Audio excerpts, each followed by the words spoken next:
आम आदमी को सबसे बड़ी चिंता इस बात की है कि कहीं हम संक्रमण की जद में तो नहीं। दूसरी चिंता ऐसा तो नहीं कि हमारे अगल बगल कोई संक्रमित व्यक्ति हो जिसके वजह से हमारे पास भी आ जाए, आदान प्रदान हो जाए।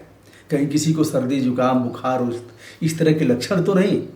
बहुत आसानी से जानने की तरकीब है जिसे 5 करोड़ से अधिक लोगों ने अब तक डाउनलोड किया है। जी हाँ, आप समझ रहे होंगे, यह आरोग्य सेतु ऐप है जो विश्व का सबसे जल्दी डाउनलोड करने वाला ऐप है, जिसे 5 करोड़ से अधिक लोगों ने डाउनलोड किया है। यह आप जाएंगे प्ले स्टोर में, एंड्रॉयड और एप्पल के फ़ोन होंगे, उनके प्ले स्टोर में जाकर के आप डाउनलोड करेंगे। उसके साथ ही आपका मोबाइल नंबर मांगेगा, मोबाइल नंबर आप अंकन करेंगे, उसके साथ ही OTP आएगा आपके मोबाइल पर, OTP अंकन करेंगे, फिर हो गया। कुछ सूचनाएं मांगी जाएंगी जिसमें नाम है, आपको कोई बीमारी तो नहीं है, जैसे डायबिटीज़ है, हाई ब्लड प्रेशर है, सर्दी जुकाम है, तो आप अंकन कर दीजिए, सही सही बता दीजिए। फिर वो आपको बताएगा आप सुरक्षित हैं, ऐसे लिख करके आएगा आप सुरक्षित हैं, और अगल बगल अगर आपके कोई होगा तो अभी बता देगा 6 फीट की दूरी पर। तो दोस्तों, अगर अभी तक आपने इस ऐप को डाउनलोड नहीं किया है तो आप शीघ्र इसे कर लें। दूसरा मामला कि लखनऊ उत्तर प्रदेश में भी एक वुहान शहर है। वुहान से विप्राय चाइना के इस शहर को आप जानते होंगे, जहाँ से नवंबर माह में ही इस राक्षस की उत्पत्ति हुई, जो आज वैश्विक स्तर पर 193-94 देशों में अपना जाल फैला चुका है। लोग इससे भयाक्रांत हैं। यह है लखनऊ में एक कॉलोनी जिसे लोग जानते हैं कसाई बाड़ा के नाम से, यानी वहाँ पहले पशु कटते थे। जब से CM योगी आए उसके बाद से कटना वहाँ बंद हो गया। स्लाटर हाउस भी थे, वहाँ से कट करके मांस का निर्यात होता था। लगभग अवैध 150 घर हैं वहाँ, और 150 में 5000 की आबादी होगी लगभग, जो बताया जाता है। और 86 के संख्या में कोरोना पॉजिटिव पाए गए हैं। हाहाकार मचा हुआ है, चारों तरफ से उस मोहल्ले को सील कर दिया गया है। अभी कितने पाए जाएंगे इस पर शोध किया जाना है कि क्या ऐसा तो नहीं कि जहां मीट मांस, यह भी हो सकता है कि इस समय मुर्गा मीट यह सब काफ़ी सस्ता हो गया है, लोग खा नहीं रहे। प्रचलन में था, उन्हें चूँकि कटता था तो उपलब्ध होता था, उस चीज़ की उनकी दुकानें थी, तो ज़्यादा वह लोग खाते पीते रहे होंगे। अब जब कोई पूछ नहीं रहा है, सस्ते दामों पर उपलब्ध है, तो उन लोगों ने अधिक खाया पिया हो, तो हो सकता है यह भी कारण हो। अब यह जांच का विषय है, जो शोधार्थी हैं इस पर शोध करें।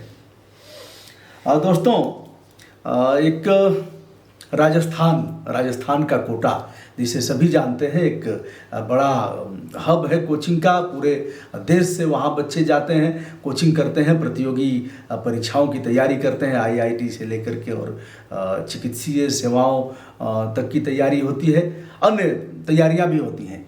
ऐसे में वहाँ लगभग लाखों चले गए, लेकिन 30,000 के लगभग बच्चे अभी भी राजस्थान फंसे हुए हैं। राजस्थान की गवर्नमेंट ने तमाम प्रदेशों से अनुरोध किया कि आप अपने बच्चों को सकुशल यहाँ से ले जाएं।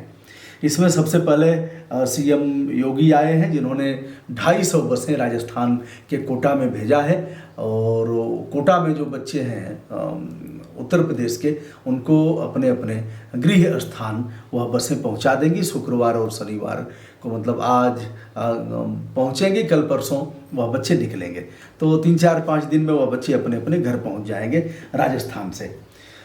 दोस्तों, अगला समाचार जो मुझे बताना था, केंद्रीय मानव संसाधन विकास मंत्री रमेश पोखरियाल निशंक ने पूरे देश के प्राइवेट और सरकारी विद्यालयों से अनुरोध किया है कि मानवीय दृष्टिकोण के आधार पर वे बच्चों से 3 महीने का फीस न लें। आप इस बात से अवगत हैं कि जैसे ही प्रवेश होता है बच्चों का नई कक्षाओं में, तो 3 महीने का फीस एक साथ लिया जाता है। उन्होंने अनुरोध किया है, पता नहीं वो लोग मानेंगे कि नहीं मानेंगे, लेकिन इस परिप्रेक्ष्य में दिल्ली गवर्नमेंट के डिप्टी CM, जो शिक्षा मिनिस्टर भी हैं, मंत्री हैं, मनीष सिसोदिया ने दिल्ली के तमाम प्राइवेट और सरकारी विद्यालयों को आदेश जारी किया है कि कदापि वह इस तरह से फीस नहीं ले सकते 3 महीने का।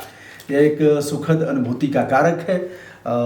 मौलाना, मरकज का मौलाना, आज पूरे विश्व में मौलाना के ऊपर चर्चा हो रही है। मौलाना के ऊपर आरोप भी हैं, आरोप मिथ्या भी नहीं है।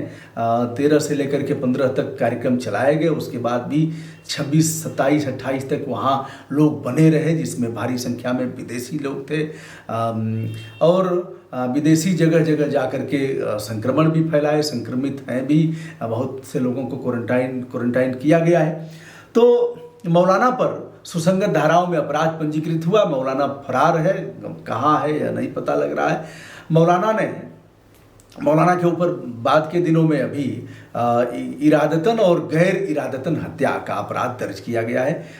जो भी अपराध दर्ज किए गए हैं, मौलाना आजीवन कारावास और मृत्यु दंड भी मौलाना को हो सकता है, यदि यह सारे तथ्य सही पाए गए। मैंने पहले भी कहा था कि मौलाना ने यदि एक मेल किया होता, एक ट्वीट किया होता और एक पोर्टल पर भेजा होता, पत्रकार वार्ता करके कहता कि हमारे यहाँ इतने लोग रुके हुए हैं और सरकार व्यवस्था नहीं करा रही है, बाहर नहीं दे रही है, पास नहीं दे रही है, तो माना जाता। लेकिन मौलाना सरासर इसमें दोषी है।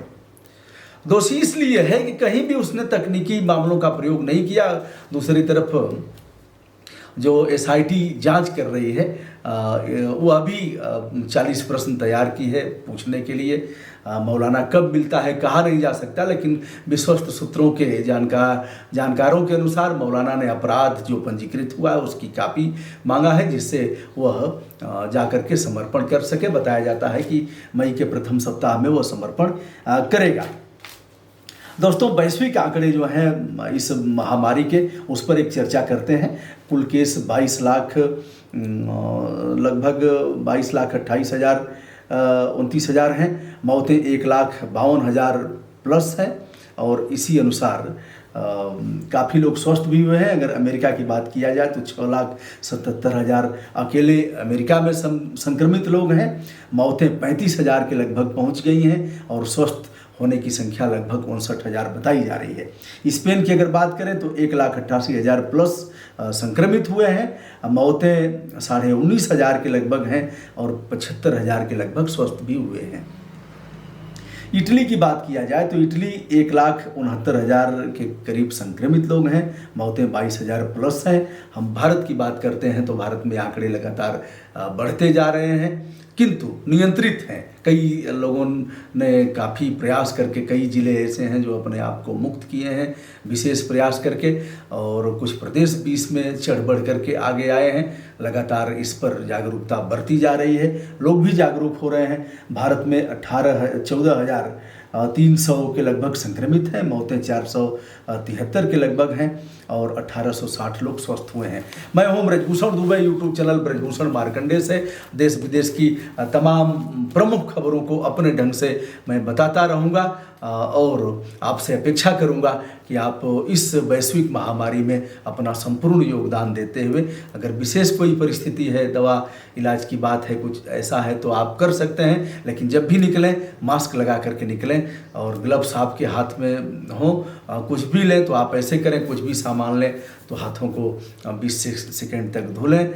और यह जो हाथ धुलने की स्वच्छता की परंपरा प्रकृति ने जो किया है, आशा करता हूं कि आगे हम अपने आचरण में और कुछ बेहतर ढालेंगे और भी अच्छा कर सकेंगे। सभी वैश्विक रूप से जुड़े हुए तमाम साथियों को विनम्र भाव से ब्रजभूषण दुबे का सादर नमस्कार।